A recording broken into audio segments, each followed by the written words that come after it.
Hey guys, Corey Coltrin, Coltrin Central back in my master bathroom. I want to show you something that I use about every day, at least once, maybe twice.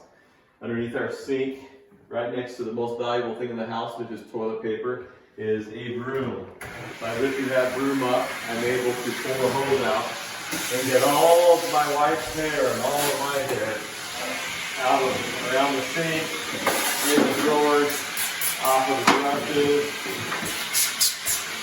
and also I can do it quickly on the floor, all within a couple of seconds. It's super fast and super easy. Have a good one, guys.